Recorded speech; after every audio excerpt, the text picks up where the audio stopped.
Yam is sweet and a big part of our meals as Africans, but it can quickly spike your blood sugar up if you don't eat it the right way. Today, I will show you 5 simple, proven smart strategies for eating yam without blood sugar spikes. Hello, if you're just seeing me for the first time, I am Amara, aka the Mom Scientist, a biomedical scientist, a metabolic health researcher, and coach. And all I do on this channel is to share practical tips for reversing insulin resistance and diabetes naturally. Let me add a little context to that. I'm a PCOS victor and have researched metabolic health for over 5 years and taught metabolic biochemistry through prospective medical laboratory technician for over 5 years.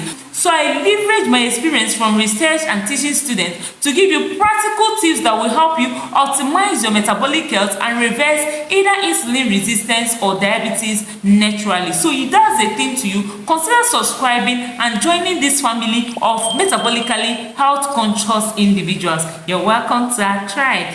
Before we delve into the strategies, let's take a look at the nutritional makeup of commonly consumed yam, white yam and water yam. White yam has 118 kilocalories, 7.9 grams of carbohydrates, 0.5 grams of sugar, 4.1 grams of dietary fiber, 1.5 grams of protein, 0.2 grams of fats, vitamin C, vitamin B6, folate, niacin, B3, riboflavin B2, thiamine B1, vitamin E, potassium, magnesium, phosphorus, calcium, iron, zinc, sodium, and contains 70 to 75% water. Now let's go to water yam.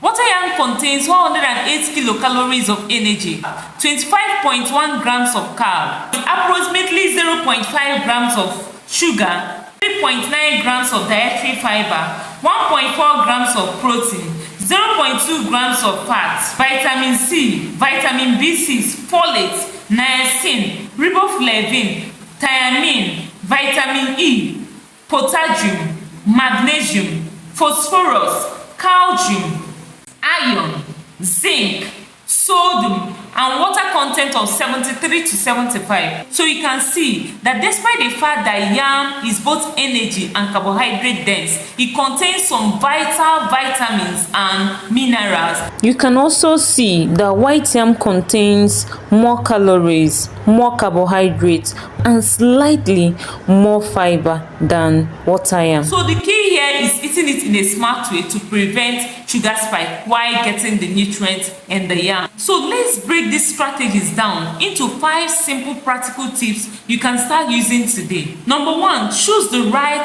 type of yam.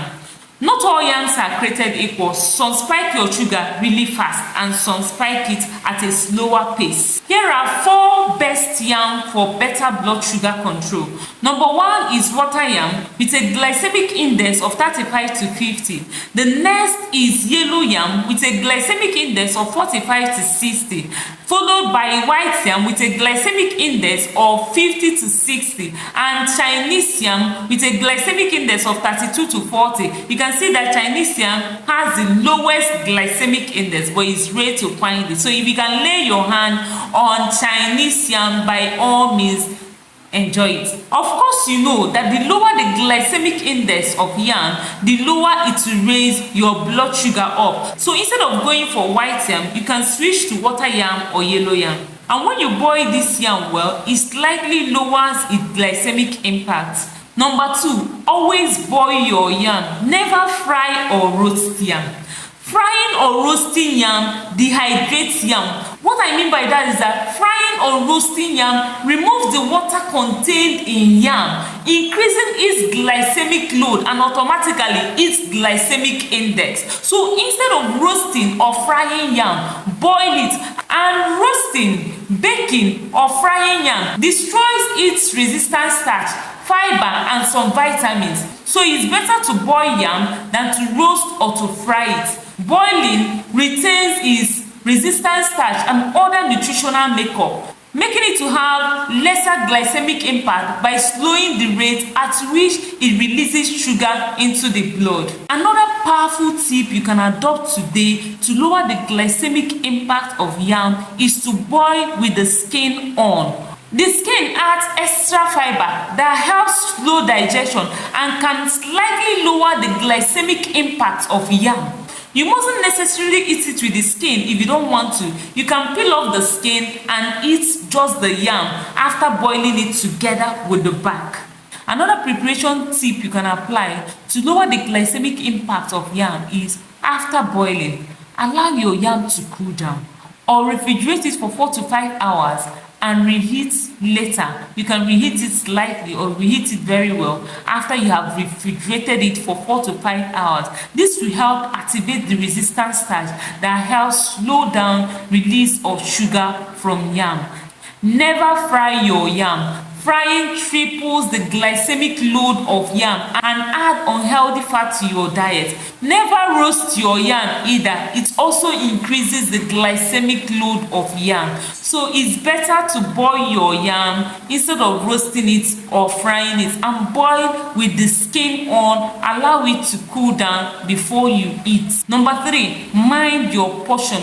Portion control is everything in eating yam safely. Just a cupped hand size of yam is okay per serving. Don't eat more than that so you don't get a sugar spike. Number 4, never eat yam alone. At this point, you already know that yam is a high carb food. So eating it alone is going to give you a sugar spike. So always pair your yam with protein, healthy fat, and plenty vegetables. Protein like beans, egg, grilled fish or chicken, healthy fat like avocado or groundnut sauce. This is very critical because protein, fat and fiber slows digestion and sugar absorption. Number 5, test your blood sugar before and 2 hours after eating yam. Everybody responds to different meals differently.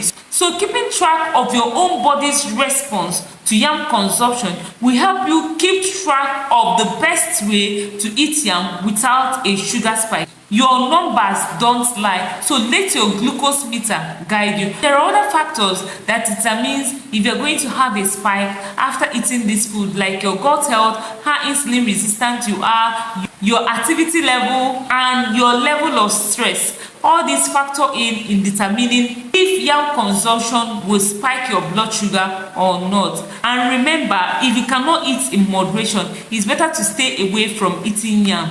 Let's quickly recap the smart ways of eating yam. 1. Pick low GI yam like water yam or Chinese yam. Boil your yam with the skin on, don't fry. Stick to 1 cupped hand of yam per meal. Always pair your yam with protein, healthy fats and vegetables. Test your blood sugar because your body is unique. If you follow these steps, you can safely enjoy yam without worrying about sugar spikes. So you can see that yam is not bad. You just need to eat it smartly. So do you usually boil, roast or fry your yam? Let me know in the comment section. I would love to know how you love to enjoy your yam. If you found this video helpful, please like, subscribe and share with your friends. See you in the next one. Bye.